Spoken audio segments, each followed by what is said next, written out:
আমি দীর্ঘ একটা মাস আমি আপনার হুকুম পালন করেছি, রমজানের রোজা রেখেছি, নামাজ আদায় করেছি, তারাবির নামাজ, আমি ফজরের নামাজ আদায় করেছি, জোহরের নামাজ আদায় করেছি, আসর আদায় করেছি, মাগরিব আদায় করেছি, মাগরিবের পরে আওয়াদিনের নামাজ আদায় করেছি, আবার ভোর রাতে সাহারি খাওয়ার আগে বা পরে আমি তাহাজ্জুদের নামাজ আদায় করেছি, দান সদকার আমল করেছি। আয় আল্লাহ রব্বুল আলামিন, কদরের নিয়ত করে 21, 23, 25 এবং 27, 29 তারিখে আমি ইবাদত বন্দেগী করেছি। আয় আল্লাহ রমজানের এই ইবাদতগুলো আপনি কবুল করে নেন, আমার নসিবের মধ্যে লাইলাতুল কদরকে দিয়ে দেন। ঈদের দিনে এই দোয়া করবা, শুধু ঈদের দিন না, ঈদের দিন সহ আগামী 7টা মাস তুমি রবের দরবারে এই দোয়া করবা, রমজানের তোমার সব আমলগুলোকে যেন রব মালিক আল্লাহ কবুল করে নেয়, আর বাকি সামনের 5 মাসগুলো আবার পরবর্তী রমজান পাওয়ার জন্য তুমি দোয়া করবা। জোরে কোন সুবহানাল্লাহ। ভাই আমার, এই রমজান আমরা পালন করলাম, ঈদ আমরা পালন করলাম, দান সদকা আমরা আমল করলাম, রমজানে আমরা যাকাত আদায় করলাম। এই রমজানের ইবাদত বন্দেগী রমজান চলে যাওয়ার পরে একটু ভাটা লেগে গেছে, ঠিক কিনা? রমজানে আপনার আমার দিল মন ইবাদত মুখী ছিল, এখন একটু ইবাদত বিমুখ হয়ে গেছে। রমজানে জামাতের সহিত আপনি আমি নামাজ আদায় করার চেষ্টা করেছি, এখন একটু জামাতটা ছুটিয়া যায়, কারণ শয়তান দীর্ঘ একটা মাস আপনাকে ধোঁকা দিতে পারে নাই। আর রমজান যখন বিদায় নিয়ে শাওয়ালের চাঁদ উঠেছে, শয়তান ধোঁকা দেওয়ার জন্য দিশেহারা হয়ে গেছে, বেকুল হয়ে গেছে। সাবধান, শয়তানকে খুশি করা যাবে না। খুশি করব কাকে? বলতে পারেন হুজুর আপনারা তো নসিহত করেন কোরআন হাদিস অনুযায়ী যে আলহামদুলিল্লাহ আলহামদুলিল্লাহিল্লাযী আ'তানা আত-তাওফীক লিআদাইল হুকুকি রমাদান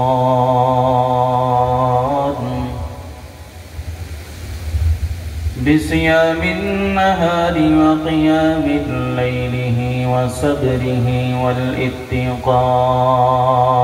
والاتقان ونشهد أن لا إله إلا الله وحده لا شريك له لا ضد له ولا ند له ولا مثل له ونشهد أن سيدنا وسندنا وحبيبنا وطبيبنا وطبيب قلوبنا وطبيب ربنا ومولانا محمدا عبده ورسوله الذي أرسله الله تعالى بالحق بشيرا ونذيرا وداعيا إلى الله بإذنه وسراجا منيرا أما بعد فأعوذ بالله من الشيطان الرجيم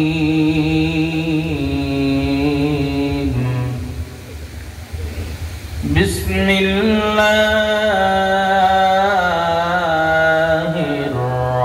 الرحمن الرحيم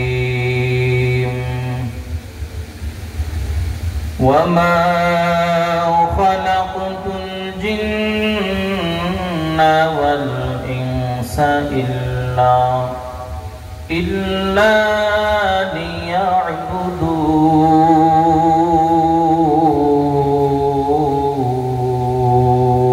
ليعبدون.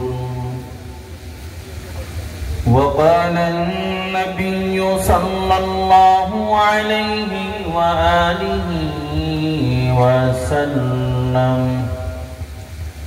من صام رمضان ثم أتبعه ستا من شوال كان كصيام الدهر أو كما قال عليه الصلاة والسلام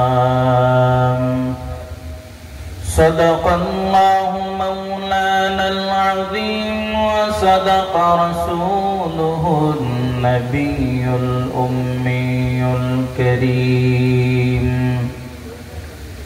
ونحن على ذلك من الشاهدين والشاكرين والذاكرين والحمد لله رب العالمين. اللهم صل على محمد النبي الأمي الكريم وعلى آله وأصحابه أجمعين. سبحانك لا علم لنا إلا ما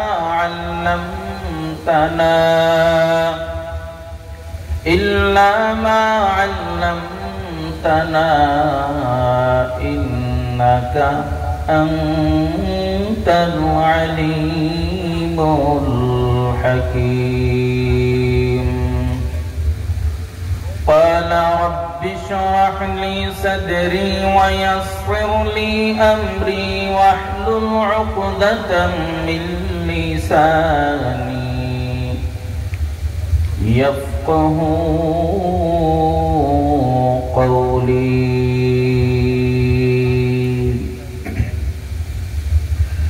सूरज ने दिया अपनी शुआओं को पैगाम, सूरज ने दिया अपनी शुआओं को पैगाम। दुनिया है अजब चीज, कभी सुबह कभी शाम। दुनिया है अजब चीज, कभी सुबह कभी शाम। दुनिया हो में दुनिया का तलफगार नहीं हो, दुनिया हो में दुनिया का तलफगार नहीं हो। बाजार से गुजर हो खरीदार नहीं हो, बाजार से गुजर हो खरीदार नहीं हो। एक चश्मे ज़दन गाफ़िल ज़ा शाह नबाशी, एक चश्मे ज़दन गाफ़िल ज़ा शाह नबाशी। शायद का निगाहे कुनता गाह नबाशी, शायद का निगाहे कुनता गाह नबाशी। उल्फत में बराबर के वफा हो के जफा हो, उल्फत में बराबर के वफा हो के जफा हो। हर चीज में लज्जत है अगर दिल में मजा हो, हर चीज में लज्जत है अगर दिल में मजा हो।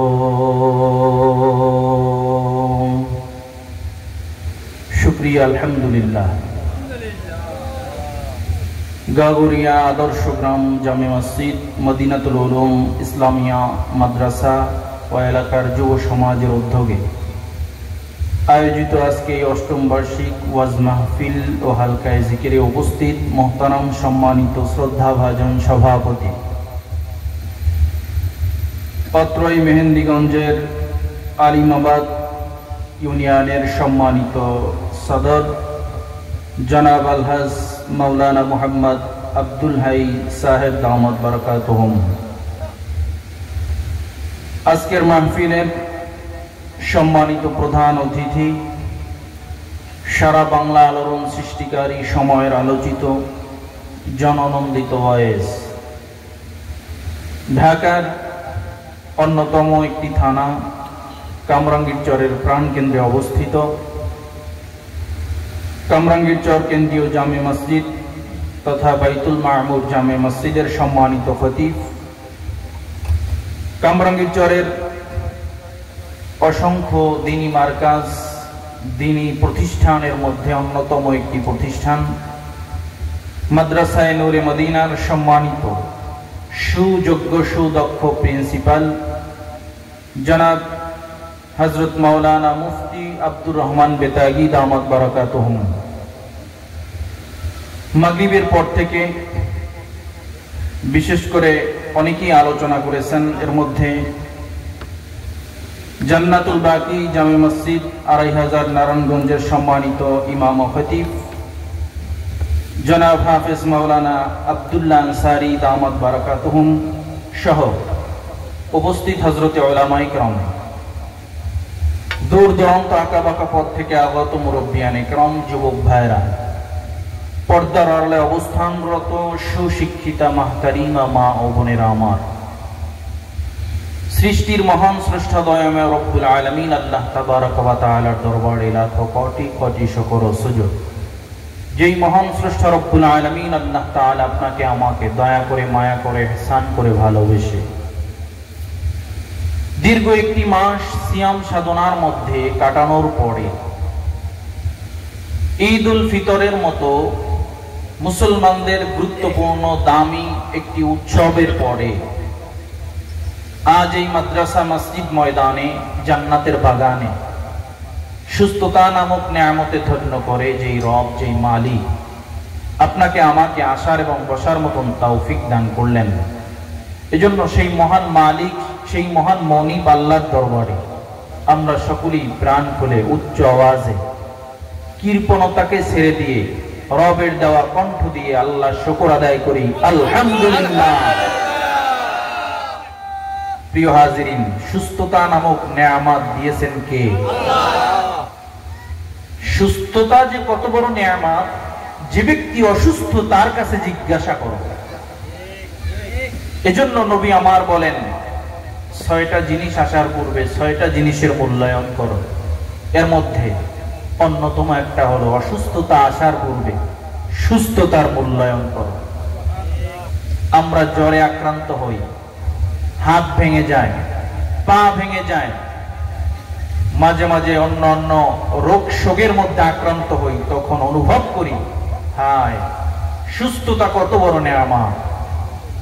এজন্য অনুরোধ করব, যাদের শরীর সুস্থ, রব মালিক আল্লাহ সুস্থতা নামক নিয়ামতে ধন্য করেছেন, আশেপাশে ঘোরাফেরা কইরেন না, আসেন জান্নাতের বাগানে আসেন।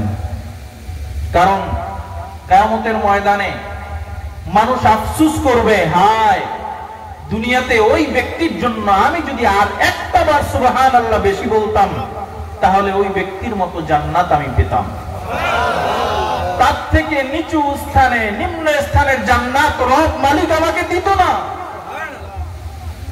আরেকদল মানুষ আফসোস করবে, আল্লাহ দুনিয়াতে আমি যদি আর একটা নেক করতাম, একটা, তাহলে আজকে আমাকে জাহান্নামে যাওয়া লাগতো না। আর দুনিয়া মাজরাতুল আখিরাহ, দুনিয়া হলো আখিরাতের শস্য ক্ষেত। এখানে ফসল কামাই করার জন্য আসছি, নেক কামাই করার জন্য আসছি। ভাই, দুনিয়াতে যার মাল বেশি আছে, বুঝেন, টাকা বেশি আছে, তার তো দাম, সম্মান, মানুষ তাকে সালাম দেয়, বড় মিয়া বলে, কত কিছু বলে। আগে ছিল মানুষ বলতো, নাম ভেটকায়া বলতো, ভেঙ্গায়া বলতো, আর টাকা পয়সা হওয়ার পরে বলে চৌধুরী সাহেব। সম্মান কিসে বাড়াইছে? জোরে বলেন। কিয়ামতের ময়দানে যার নেক যত বেশি থাকবে, তার সম্মান আল্লাহর দরবারে তত বেশি থাকবে। দুনিয়াতে টাকা থাকলে গরমে টেকা যায় না, কিয়ামতের ময়দানে নেক থাকবে তো ওই ব্যক্তির সম্মান আরশের নিচে জায়গা পাবে, বিনা হিসাবে আমার মালিক আমার রব তার ঠিকানা জান্নাতে বানায়া দিবে। খুতবার শুরুতে আমি আয়াতে কারিমা তেলাওয়াত করেছি, আয়াতটা হয়তোবা সবার মুখস্থ। ওমা খালাকতুল জিন্না ওয়াল ইনসা ইল্লা লিয়াবুদুন। রব মালিক আল্লাহ তাআলা জিন এবং ইনসানকে কিসের জন্য পাঠাইছেন? ইবাদত করার জন্য। কিসের জন্য ভাই? ইবাদত করার জন্য। ঈমানদার ঈমান গ্রহণ করার পর, কি গ্রহণ করার পর? ঈমান গ্রহণ করার পর ঈমানদার বান্দার কোন কাজ কর্ম ইবাদতের বাইরে যেতে পারবে না, পারবে না, পারবে না। ঈমানদার বান্দা তোমার স্মরণ রাখতে হবে, মনে রাখতে হবে, রব মালিক আল্লাহ তোমাকে ব্যবসা করার জন্য পাঠায় নাই, সংসার করার জন্য পাঠায় নাই, তোমাকে অন্যান্য কাজ কর্ম ইবাদত বিবাহ শাদী সহ অন্যান্য যত কাজকর্ম আছে এগুলো করার জন্য তোমাকে পাঠায় নাই, তোমাকে আমাকে পাঠাইছে ইবাদত করার জন্য। তবে হ্যাঁ, ঈমানদার বান্দা ঈমান গ্রহণ করার পর ঈমানদার বান্দা যদি আমার নবীর তরিকা অনুযায়ী কাজকর্মগুলো সম্পূর্ণ করে, ঈমানদার বান্দার প্রত্যেকটা কাজকর্মগুলো হবে ইবাদত। জোরে কোন সুবহানাল্লাহ। এমনকি ঈমানদার বান্দা আমার নবীর তরিকা অনুযায়ী, আমার নবীর আদর্শ অনুযায়ী তিনি যদি প্রস্রাব পায়খানা করার জন্য প্রবেশ করে, মাগরিবের পরে হুজুরে সুন্দর বয়ান করছেন, শুনতেছিলাম যে প্রস্রাব পায়খানায় প্রবেশ করবেন, দোয়া করবেন, বলছে না? তো নবীর সুন্নাত তরিকা অনুযায়ী আপনি প্রস্রাব করার জন্য ঢুকবেন, প্রবেশ করবেন, দোয়া করবেন, পায়খানা করার জন্য প্রবেশ করবেন, নবীর সুন্নাত অনুযায়ী আপনি যদি প্রবেশ করেন আর বের হন, আমার নবীর হাদিসের ব্যাখ্যা করতে গিয়া মুফাসসির মুহাদ্দিসিন ইকরামগণ বলেন, একটু জিকির করুন, লা ইলাহা ইল্লাল্লাহ, লা ইলাহা ইল্লাল্লাহ,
মুহাম্মাদুর রাসূলুল্লাহ, সকলেই বলি সাল্লাল্লাহু আলাইহি ওয়াসাল্লাম। তো নবীর তরিকা অনুযায়ী যদি আপনি প্রস্রাব পায়খানায় প্রবেশ করেন, তাহলে মুহাদ্দিস মুফাসসিরিন ইকরামগণ বলেন, এই প্রস্রাব করতে গিয়া, পায়খানা করতে গিয়ে আপনার যেই সময়টা ব্যয় হবে, এটাও আমার রব মালিক আল্লাহ তাআলা ইবাদতের মধ্যে গণ্য করবে। জোরে কোন সুবহানাল্লাহ। কিন্তু ভাইরা আমার, মানুষ আজ ইবাদত থেকে বিমুখ, মানুষ সহজে সওয়াবের কাজ করতে চায় না, মানুষ গুনাহ যেই দিকে আছে মানুষ সেই দিকে ধাবিত হয়, মানুষের মাধ্যমে সহজে নেক কাজগুলো করানো যায় না। এর বাস্তব উদাহরণ এই যে দীর্ঘ একটা মাস রমজান চলে গেল, রমজানের পরে রোজাদারের জন্য, মুমিন ইমানদার মুত্তাকিনের জন্য রব মালিক আল্লাহ তাআলা ঈদুল ফিতর দিল কাদের জন্য? ঈদ কাদের জন্য? রোজাদারের জন্য, যারা তাকওয়া অর্জন করেছে, যারা মুত্তাকি হয়েছে তাদের জন্য ঈদ। কিন্তু আমরা যদি সমাজের বাস্তবতার দিকে তাকাই, যারা 30 দিন রোজা রাখে নাই, বেপরদা মহিলাদের শেষ রোজার দিকে মার্কেটে ভিড়ের কোনো অভাব নাই, আর রোজাদার মসজিদ থেকে বের হয় না, বেরোজাদারের ঠেলায় মার্কেটে প্রবেশ করা যায় না, ঠিক না? এরপরে ঈদের দিনে একদল যুবক এরকম বক্স ভাড়া করে ঈদের আনন্দ করে গুনাহের মাধ্যমে, ঈদের ফুর্তি করে গান বাজনা বাজাইয়া, ঈদের ফুর্তি করে নাচানাচি কইরা, জোরে কন্যা নাউযুবিল্লাহ। এই ঈদটা দিয়েছিলেন আল্লাহ মুমিন ইমানদারের জন্য। কিন্তু আমার মুসলমান ভাইয়েরা, যুবকেরা, এরা ঈদের রাতে চাঁদ রাতকে কেন্দ্র করে রোজা যেতে না যেতেই গুনাহের মধ্যে নিমজ্জিত হয়।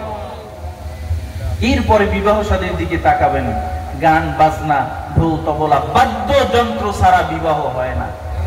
একটা সূত্র মনে রাখবেন, মেহেন্দিগঞ্জ এলাকার মুসলমান, হারামের মধ্যে কখনো আরাম নাই। কি বলেন? হারামের মধ্যে কখনো আরাম নাই।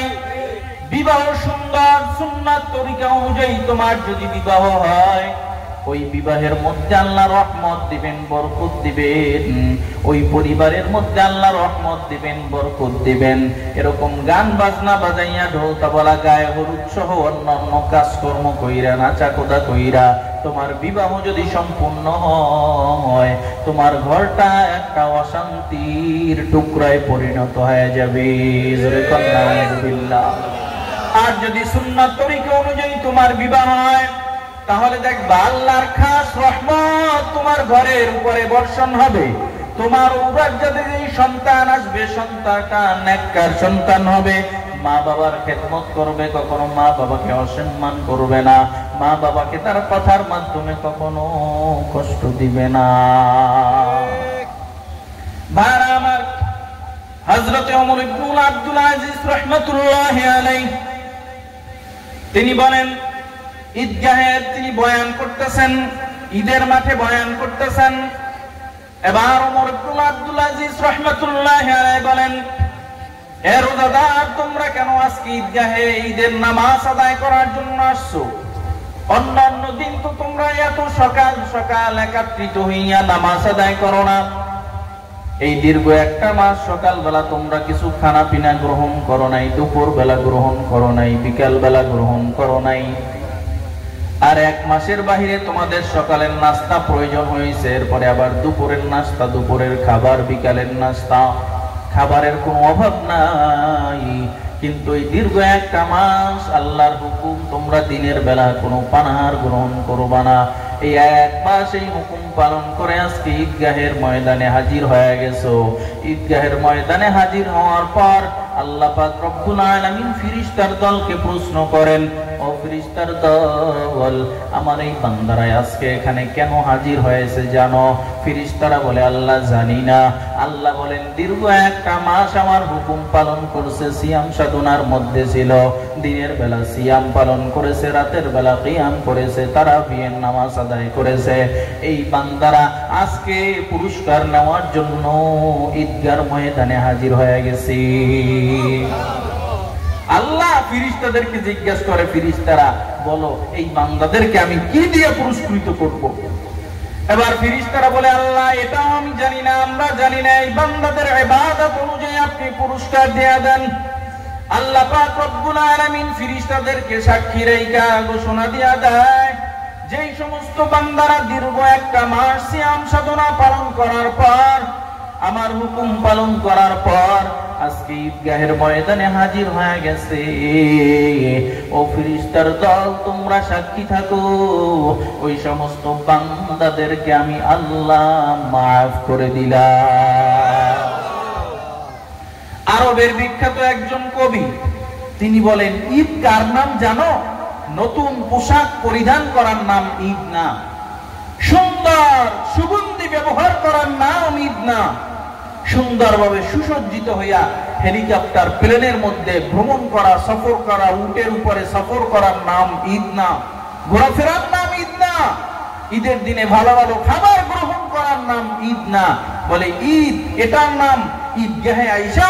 তুমি দীর্ঘ 1 মাস যেই ইবাদত করছো রব মালিকের দরবারে, আজকে দিনে তুমি দোয়া করবা, আল্লাহ আমি দীর্ঘ 1টা মাস আমি আপনার হুকুম পালন করেছি, রমজানের রোজা রেখেছি, নামাজ আদায় করেছি, তারাবিহের নামাজ, আমি ফজরের নামাজ আদায় করেছি, জোহরের নামাজ আদায় করেছি, আসর আদায় করেছি, মাগরিব আদায় করেছি, মাগরিবের পরে আওয়াদিনের নামাজ আদায় করেছি, আবার ভোর রাতে সাহারি খাওয়ার আগে বা পরে আমি তাহাজ্জুদের নামাজ আদায় করেছি, দান সদকার আমল করেছি। আয় আল্লাহ রব্বুল আলামিন, কদরের নিয়ত করে 21, 23, 25 এবং 27, 29 তারিখে আমি ইবাদত বন্দেগী করেছি। আয় আল্লাহ রমজানের এই ইবাদতগুলো আপনি কবুল করে নেন, আমার নসিবের মধ্যে লাইলাতুল কদরকে দিয়ে দেন। ঈদের দিনে এই দোয়া করবা, শুধু ঈদের দিন না, ঈদের দিন সহ আগামী 7টা মাস তুমি রবের দরবারে এই দোয়া করবা, রমজানের তোমার সব আমলগুলোকে যেন রব মালিক আল্লাহ কবুল করে নেয়, আর বাকি সামনের 5 মাসগুলো আবার পরবর্তী রমজান পাওয়ার জন্য তুমি দোয়া করবা। জোরে কোন সুবহানাল্লাহ। ভাইরা আমার, এই রমজান আমরা পালন করলাম, ঈদ আমরা পালন করলাম, দান সদকা আমরা আমল করলাম, রমজানে আমরা যাকাত আদায় করলাম। এই রমজানের ইবাদত বন্দেগী রমজান চলে যাওয়ার পরে একটু ভাটা লেগে গেছে, ঠিক কিনা? রমজানে আপনার আমার দিল মন ইবাদত মুখী ছিল, এখন একটু ইবাদত বিমুখ হয়ে গেছে।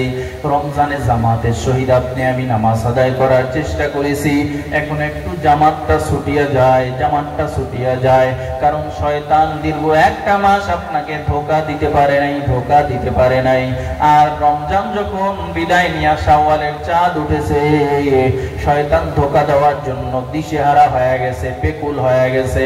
সাবধান, শয়তানকে খুশি করা যাবে না, খুশি করবো কাকে? বলতে পারেন হুজুর আপনারা তো নসিহত করেন কোরআন হাদিস অনুযায়ী যে শয়তান রমজান মাসে ধোঁকা দিতে পারে না, শিকলে আবদ্ধ থাকে, তাহলে তারপরেও আমরা গুনাহ করি কেন? প্রশ্ন আছে না নাই? এখানে আশেপাশে এই যে ফ্যানটা ঘুরে, ফ্যানটার একটা সুইচ আছে না, সুইচটা যদি অফ করে দেওয়া হয়, বন্ধ করে দেওয়া হয়, এরপরেও কিছুক্ষণ ঘুরবে নাকি হঠাৎ থেমে যাবে? কারণ কি? ওর অভ্যাস, ঘোরাটা ওর কি অভ্যাস। রমজানে শয়তান শিকলে আবদ্ধ ঠিক, কিন্তু গুনাহটা ছিল আপনার অভ্যাস। এই ফ্যানের পাখাটা থামতে থামতে রমজান শেষ প্রায়। এই অভ্যাসকে দূর করতে হবে, ভালো অভ্যাসে পরিণত করতে হবে। যারা 5 ওয়াক্ত নামাজি, আজান দিলে মসজিদে যখন আজান দেয় তারা দিশেহারা হয়ে যায়, কখন জামাতে নামাজ আদায় করব, ঠিক না? এটাও তাদের অভ্যাস। দেখেন, আমরা যদি আমাদের পরিবেশটা এমন, আমরা হাজারো চেষ্টা করলেও নামাজ না পড়ে থাকতে পারবো না। কারণ যে পরিবেশের মধ্যে থাকি, আজান দিলে যদি নামাজে না যাই, নামাজে না দাঁড়াই, নামাজ আদায় না করি, তাহলে মানুষ যা গালাগাল দিবে তা ধারণার বাহিরে না। আমাদের পরিবেশটাই তো এমন, আপনাদের পরিবেশটা এমন তৈরি করেন না যে আমি যেন সব সময় ইবাদতমুখী থাকি। যেহেতু রব মালিক আমাকে ইবাদত করার জন্য পাঠাইছেন, আমি যেন ইবাদতমুখী থাকি, দান সদকার আমল করি। মনে রাখবেন, দান সদকার আমল এত দ্রুত মালিক আল্লাহর দরবারে পৌঁছে যায়, আপনাকে দান সদকা হাজারো কঠিন কঠিন বড় বড় বিপদ থেকে হেফাজত করেন। জোরে কোন সুবহানাল্লাহ। আপনার জীবনে আপনি একটু চিন্তা করে দেখেন, এমন কি ঘটে নাই যে অল্পের জন্য রব মালিক আল্লাহ আপনাকে বাঁচায়া দিছে, মস্ত বড় বিপদ থেকে বাঁচায়া দিছে। চিন্তা করেন, আপনার জীবনেও অহরহ এরকম ঘটনা আছে যে অল্পের জন্য আল্লাহ আপনাকে রোড অ্যাক্সিডেন্ট থেকে বাঁচায়া দিছে, বড় বিপদ থেকে বাঁচায়া দিছে। আমার জীবনের বাস্তব ঘটনা, একবার আমাদের সুবিদখালী থেকে মাহফিল করে চরমনাইতে আসবো, তো এক সিএনজি ওয়ালা তিনি বলল হুজুর নিয়ে যাব। তো সে একসাথে 5 জন লোক পাইয়া সে আমাকে না বইলে, আমি চা পান করতেছি, আমাকে না বইলে টান দিছে। পরে আমি অসহায়, বিপদে, রাত্র 2টা বাজে, কি করব? পরে একটা মোটরসাইকেল পাইছি, সেখানে উঠছি। 2-4 কিলো সামনে যাওয়ার পর দেখি যে সিএনজিটা অ্যাক্সিডেন্ট করছে, মারাত্মকভাবে ড্রাইভার সহ সবাই আহত হয়েছে। তো আমাকে বাঁচাইছেন কে? আপনার জীবনে এরকম অহরহ ঘটনা আছে যে মস্ত বড় বিপদ আপদ বালা মুসিবত থেকে রব মালিক আল্লাহ হেফাজত করছেন। কেন করছেন জানেন? আপনার জীবনের হয়তোবা কোন একটা দানের আমল, সদকার আমল আল্লাহ রব মালিক কবুল করেছেন। যেরকম সুবহানাল্লাহ, as-সাদকাতু তারাদ্দুল বালা, দান সদকা এগুলো বালা মুসিবত থেকে হেফাজত করে। যেরকম সুবহানাল্লাহ। বারাবার আপনার আমার পয়গম্বর জনাব মুহাম্মদুর রাসূলুল্লাহ সাল্লাল্লাহু আলাইহি ওয়াসাল্লাম একদিন কোন এক ওয়াক্তিয়া নামাজ মসজিদে নববীর মধ্যে পড়াবেন।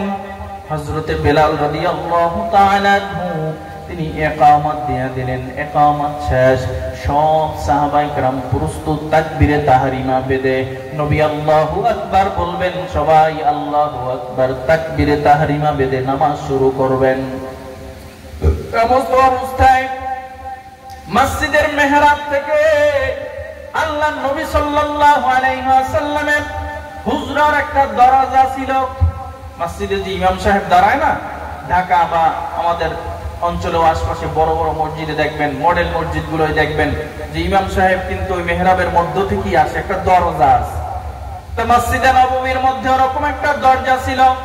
আল্লাহর নবী আল্লাহু আকবার তাকবীরে তাহরিমা না বেঁধে তিনি আবার ওই হুজরার মধ্যে দরজা দিয়া হুজরার মধ্যে প্রবেশ করলেন। সব সাহাবায়ে কেরাম তারা আশ্চর্য হয়ে গেছে। আল্লাহর নবী নামাজ শুরু করবেন, নামাজ না শুরু কইরা আল্লাহর নবী আমাদেরকে রাইখা তিনি হুজরার মধ্যে চলে গেছেন। আমাদের এলাকায় যদি এরকম কোনো ঘটনা হইতো, বাজারের মধ্যে সমালোচনার ঝড় উঠা যাইতো, ইমাম সাহেব নামাজ না পড়াইয়া ঘরের মধ্যে চলে গেছে। কথা বলেন ঠিক কিনা? আর সাহাবায়ে কেরাম ভাবতেছে মারাত্মক কোন ঘটনা হবে, না হয় আল্লাহর নবী কেন আমাদেরকে এই অবস্থায় রাইখা হুজরার মধ্যে যাবেন। নবীজি সাল্লাল্লাহু আলাইহি ওয়াসাল্লাম কিছুক্ষণ পর আইসা আল্লাহু আকবার বলে নামাজ শুরু করলেন। নামাজ শুরু করার পর নামাজ শেষ করে মুসল্লিদের দিকে ফিরে বসলেন, তাসবিহ তাহলিল আদায় করলেন, মাসনুন দোয়াগুলো পড়লেন। এবার একজন সাহসী সাহাবী দাঁড়ায় বলে, ইয়া রাসূলুল্লাহ, ইয়া হাবিবাল্লাহ, আমার জানবার মনে চায় আমাদেরকে এই হালাতে এই অবস্থায় রেখে আপনি ঘরের মধ্যে কেন প্রবেশ করলেন? আমাদের জানবার বড় মনে চায়, জানবার বড় ইচ্ছা হয়। রাসূলুল্লাহ সাল্লাল্লাহু আলাইহি ওয়াসাল্লাম বলেন, সাহাবীরা সবার এই ঘটনা শুনিয়া রাখা প্রয়োজন, শুনিয়া রাখা দরকার। ও সাহাবায়ে কেরামের দল, তোমরা যখন বেলাল রাদিয়াল্লাহু তাআলা আনহু যখন ইকামত দিলেন, আমি নামাজ শুরু করব, এমন অবস্থায় আমার স্মরণ পড়ে গেছে, আমার মনে পড়ে গেছে আমার কাছে একটা স্বর্ণ মুদ্রা হাদিয়া আসছিল। ওই স্বর্ণ মুদ্রাটা আমার ঘরের মধ্যে আছে। এই অবস্থায় যদি আমি আল্লাহু আকবার বলে নামাজ শুরু করি, আর আমি রবের দরবারে যদি সূরা ফাতিহার মধ্যে বলি, ইয়্যাকা না'বুদু ওয়া ইয়্যাকা নাস্তাঈন, আল্লাহ আমরা আপনার ইবাদত করি, আপনার কাছে সাহায্য চাই, আমার মনে হয় আমার ঘরে এই স্বর্ণ মুদ্রাটা থাকা অবস্থায় আমার অন্তর থেকে ইয়্যাকা না'বুদু ওয়া ইয়্যাকা নাস্তাঈন সুন্দরভাবে বের হবে না। এই চিন্তা করে আমি আমার হুজরার মধ্যে প্রবেশ করলাম। স্বর্ণ মুদ্রাটা আল্লাহর রাস্তায় দান করে আমি আবার আইসা নামাজে দাঁড়াইলাম। আমার একাগ্র চিত্তে আমার অন্তর থেকে বের হয়ে গেছে, ইয়্যাকা না'বুদু ওয়া ইয়্যাকা নাস্তাঈন। আল্লাহু এবার রাসূলুল্লাহ সাল্লাল্লাহু আলাইহি ওয়াসাল্লাম সাহাবায়ে কেরামদেরকে বলার পর সবাই আশ্চর্য হয়ে গেছে যে নবী এই দানের শিক্ষা, দান করার আমল আমাদেরকে শিক্ষা দিয়েছেন। যেরকম সুবহানাল্লাহ। ভাই আমার, এই যে স্বর্ণ মুদ্রা আগের যুগে, বর্তমানেও যাকাতের নিসাব স্বর্ণ মুদ্রার হিসাবে হয়। আগের যুগে টাকাই ছিল স্বর্ণ এবং রৌপ্যের, আমরা যে আমাদের পকেটের টাকাগুলো দেখি, এগুলো কিন্তু মূলত টাকা না। এগুলো কি না? টাকা না। এগুলো হলো ব্যাংকের এক একটা রিসিভ বা রসিদ। আপনার পকেটে যে 1000 টাকা আছে, এটা কিন্তু টাকা না। টাকার দিকে তাকায় দেখবেন, ওখানে লেখা আছে 1000 টাকার নোট, 500 টাকার নোট, 100 টাকা, 200 টাকা, 50 টাকা, 10 টাকা, 20 টাকা নোটের মধ্যে দেখবেন লেখা আছে চাহিবার মাত্র ইহার বাহককে 1000 টাকা দিতে বাধ্য থাকিবেন, 100 টাকা দিতে বাধ্য থাকিবেন, 10 টাকা দিতে বাধ্য থাকিবেন। তার মানে কি? এটা টাকা না, এটা ব্যাংকের একটা রিসিভ। কোন ব্যাংকের? বাংলাদেশ ব্যাংকের। বুঝেন নাই? আপনার যদি সোনালী ব্যাংকে একটা অ্যাকাউন্ট থাকে, ইসলামী ব্যাংকে একটা অ্যাকাউন্ট থাকে, বা অন্যান্য ব্যাংকে একটা অ্যাকাউন্ট থাকে, অ্যাকাউন্ট থাকার পর আপনাকে একটা চেক বই দেয়। কি দেয়? চেক বই দেয়। আপনার ব্যাংকে 10 লক্ষ টাকা আছে, আপনার একটা চেক বইয়ের পাতার মধ্যে আপনি নিয়োগ করছেন 1 লক্ষ টাকা উঠাবেন, লিখছেন কলম দিয়া 1 লক্ষ টাকা। তখন ওই চেক বইটার দাম কত? 1 লক্ষ। 2 লক্ষ লিখলে ওই চেক বইটার দাম কত? যদি 5 লক্ষ লেখেন, একই চেক বই, দাম কত? 5 লক্ষ। তাহলে ওই যে আপনার হাতে 1000 টাকার একটা নোট, এটা টাকা না, বরং এটা বাংলাদেশ ব্যাংকের একটা রিসিভ। আপনি এই টাকাটা অন্য এক ব্যক্তিকে দিবেন, ওই টাকার সমপরিমাণ মূল্যের আপনাকে অর্থ দিবে। এজন্য স্বর্ণের এবং রৌপ্যের নেশাবের পরিমাণ, সম্পদের পরিমাণ হিসাব হয় স্বর্ণ এবং রৌপ্যের নেশাব অনুযায়ী। এবছর যাকাতের নিসাব ছিল ৯৫,০০০ টাকা। ভাইরা আমার, তাহলে কি বুঝলেন? দান সৎকার আমল করা লাগবে না লাগবে না? যদি আপনার কাছে কেউ 5 টাকা চায়, 10 টাকা চায়, মাহফিলের জন্য চায়, মসজিদের জন্য চায়, কৃপণতা করবেন নাকি দান করবেন? এই টাকার মালিক আপনি না। কেনা? আপনি না, বরং এই টাকা, ধন সম্পদের মালিক হলো আল্লাহ। আপনি আল্লাহর পক্ষ থেকে সামান্য একজন জিম্মাদার। কিদার? জিম্মাদার। বাজান, আপনি যদি ইন্তেকাল করেন, আপনি যদি 10 কোটি টাকার মালিক থাকেন, আপনার পকেটের মধ্যে কয় কোটি দিয়ে দেওয়া হবে? আচ্ছা, টাকা মনে হয় দেওয়া হবে না, তাহলে কাফনের কাপড়টা মনে হয় বিদেশ থেকে অনেক বড় দামি কাফনের কাপড় আইনা দেওয়া হবে। হ্যাঁ, বরিশালের রাহাত আনোয়ার হাসপাতালের ডাক্তার করোনায় ইন্তেকাল করছে। তিনি ঘোষণা দিছিল যে আমাকে যদি কেউ বাঁচাইতে পারে, তাহলে আমার এই রাহাত আনোয়ার হসপিটাল সহ যত সম্পদ আছে তাকে লেখা দিব। কিন্তু কেউ পারছে? যমুনা গ্রুপের মালিক একই ঘোষণা দিয়েছিল, তাকে কেউ বাঁচাইতে পারছে? আপনাকে আমাকে কেউ পারবে বাবা? তাহলে দান করবেন, দান করবেন, সদকা দিবেন। দান করলে কখনো অর্থ কমে না, সদকা দিলে কখনো অর্থ কমে না। ভাইরা আমার, বিশ্বনবী সাল্লাল্লাহু আলাইহি ওয়াসাল্লাম মসজিদে নববীর মধ্যে বসে যাকাত সম্পর্কে বয়ান করতেছেন। কি সম্পর্কে? যাকাত সম্পর্কে বয়ান করতেছেন। রাসূলুল্লাহ সাল্লাল্লাহু আলাইহি ওয়াসাল্লাম বলেন, যেই সম্পদের যাকাত বিন্দু পরিমাণে হিসাব করে করে আদায় করা হয়, ওই সম্পদটা কখনো আগুনে পড়ে না। সুবহানাল্লাহ। ওই সম্পদটা কখনো চুরি হয় না, ডাকাতি হয় না, পোকায় ক্ষতিগ্রস্ত করতে পারে না। কার কথা? আল্লাহর নবীর কথা। যেই সম্পদের যাকাত আদায় করা হয়, ওই সম্পদ কখনো যাকাত, ওই সম্পদ কখনো চোরে নেয় না, ডাকাতে নেয় না, আগুনে পড়ে না। ওই সম্পদ কখনো পোকায় নষ্ট করতে পারে না। আর একটা কথা এখানে খেয়াল রাখবেন, এক ব্যক্তি অবৈধভাবে সুদখোর, ঘুষখোর 10 কোটি টাকার মালিক হয়েছে, তার কিন্তু 1 টাকারও যাকাত নাই। মনে রাখবেন, যাকাত হলো পবিত্র সম্পদ। 1 লাখ টাকা পবিত্রভাবে, হকভাবে, হালালভাবে আপনি 1 লাখ টাকার মালিক হয়েছেন, ওই টাকার যাকাত দিবেন। না দিলে আল্লাহ কিয়ামতের ময়দানে ধরবে। অবৈধভাবে 10 কোটি টাকার মালিক হয়েছেন, যাকাত না দিলে কিছু আসে আর যায় না। যাকাত মালকে পবিত্র করে। কি করে? পবিত্র করে। আপনার 10 কোটি টাকা সবই হারাম, ওই টাকার আর পবিত্র হইবে কি? কত টাকা? 10 কোটি টাকার 9 কোটি 99 লাখ টাকা যাকাত দিলেও তো ওই বাকি টাকা পবিত্র হবে না। হারাম মুরগির আবার বাঁচে কি? কি বলেন? অনেকে বড়মেয়ারা ঈদের সময় আগে আগে যাকাত দেয়, ওই যে বাড়িতে সিরিয়াল দেয়, আগে ভাগে টিকিট দেয়। কি কও? অমুক কুতুব সাহেব যাকাত দিবে। কাপড় আনছে কোথার থেকে? ঢাকার থেকে, সদরঘাট থেকে। মাত্র 250 টাকা পিস। একদিন পরার মতো যোগ্যতা নাই, কয় জাকাতের কাপড়। কির কাপড়? জাকাতের কাপড়। তোমাকে এই জাকাত কে দিতে বলছে? জাকাত দিতে হবে সম্পদের মাধ্যমে। কিসের মাধ্যমে? সম্পদের মাধ্যমে। আর অবৈধ সম্পদের জাকাত হয় না। অবৈধ সম্পদের কি হয় না? জাকাত হয় না। নবী বয়ান করতেছেন যে জাকাত আদায় করলে সম্পদ পবিত্র হয়। একজন ইহুদি মহিলা এই খবর শুনে গেছে, মসজিদের পাশ দিয়ে যায়, তিনি শুনছে যে আব্দুল্লাহ সন্তান মুহাম্মদ বলছে জাকাত আদায় করলে এই সম্পদের চোরে নেয় না, ডাকাতে নেয় না, আগুনে পুড়ে না, পোকায় নষ্ট হয় না, তাহলে আমিও জাকাত দিব। মহিলা ইহুদি, জোরে কোন সুবহানাল্লাহ। মনে রাখবেন, আমরা আমাদের রব মালিক আল্লাহর পক্ষ থেকে ঘোষণা হলো 100 টাকায় মাত্র 2.5 টাকা জাকাত দিবা। কয় টাকা? 2.5 টাকা। আর ইহুদিদের ঘোষণা হলো 100 টাকায় 40 টাকা জাকাত দেওয়া লাগবে। এটা কাদের ঘোষণা? ইহুদিদের। খ্রিস্টানরাও জাকাত আদায় করে 100 টাকায় 30 টাকা। ইহুদিরা জাকাত আদায় করে কিভাবে জানেন? তারা ট্যাক্সের মাধ্যমে। ইহুদি এক ব্যক্তি চাকরি করে, তিনি 1 লাখ টাকা বেতন পাইলে 40% কাইটা 40,000 টাকা অটো তাদের ফান্ডে চলে যাবে। তারা 100 টাকায় 40 টাকা অর্থাৎ 40% তারা কেটে নিয়ে যায়। কিসের জন্য জানেন?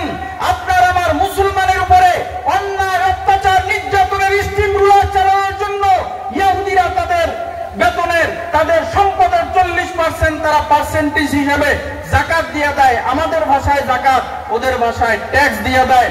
আর এই ট্যাক্সের টাকার মাধ্যমে আমার ফিলিস্তিনি মুসলমানদের উপরে অন্যায়ভাবে অত্যাচারের স্টিম রুলার চালানো হয়। নেতানিয়াহু ওই বাহিনী, ওই কালো চামড়া, ওই সম্প্রদায় আজ থেকে নয়, আজ দীর্ঘ বছর পর্যন্ত ফিলিস্তিনের মুসলমানদের উপরে নির্যাতন, নিপীড়নের স্টিম রুলার চালায়। আজ আমরা বাংলাদেশের জমিনে ঈদ পালন করেছি, আনন্দ উৎসব পালন করেছি। আমার ফিলিস্তিনের মুসলমানদের ঈদের কোনো আনন্দ ছিল না। রমজানে তারা ইফতার করতে পারে নাই, সাহারি করতে পারে নাই।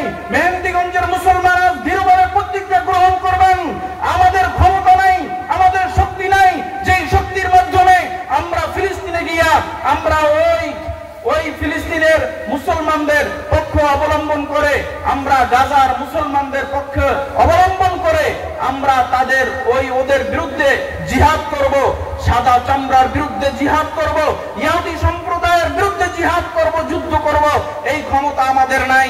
তবে আমাদের একটা ক্ষমতা আছে, আমরা ওই ফিলিস্তিনের মুসলমানদের আমরা পক্ষ অবলম্বন করে, আমরা গাজার মুসলমানদের পক্ষ অবলম্বন করে আমরা ইসরায়েলি সমস্ত পণ্যকে বয়কট করব ইনশাআল্লাহ। পারা যাবে না ইনশাআল্লাহ? ইসরায়েলি কোন পণ্য আমরা মুসলমান ক্রয় করব না, কারণ এই ক্রয় করার একটা পার্সেন্টেজ দিয়েই ওরা আমার মুসলমানদেরকে হত্যা করার জন্য বন্দুক কিনে, গুল্লি কিনে, বোমা কিনে। জোরে বলেন ঠিক কিনা? এজন্য আমরা মুসলমান যেহেতু ফিলিস্তিনে যেতে পারবো না, ইসরায়েলের বিরুদ্ধে আওয়াজ তুলতে হবে। ইসরায়েলি কোন পণ্য আমার দোকানে আমি রাখবো না। আমি গ্রাহক হিসাবে, ক্রেতা হিসাবে আমি কোন ইসরায়েলি পণ্য ক্রয় করব না, করব না, করব না। পারা যাবে না? আওয়াজ তো অনেক কমে গেল। পারা যাবে না? ইমানি শক্তি দেখাতে হবে। দেখেন নাই আমরা গত বছর কোরবানিতে কোকা কোলা বয়কট করছি, কোকা কোলা দিয়ে টয়লেট পরিষ্কার করছি, ওদের ব্যবসার মধ্যে ভাটা ভরে গেছিল, ঠিক কিনা?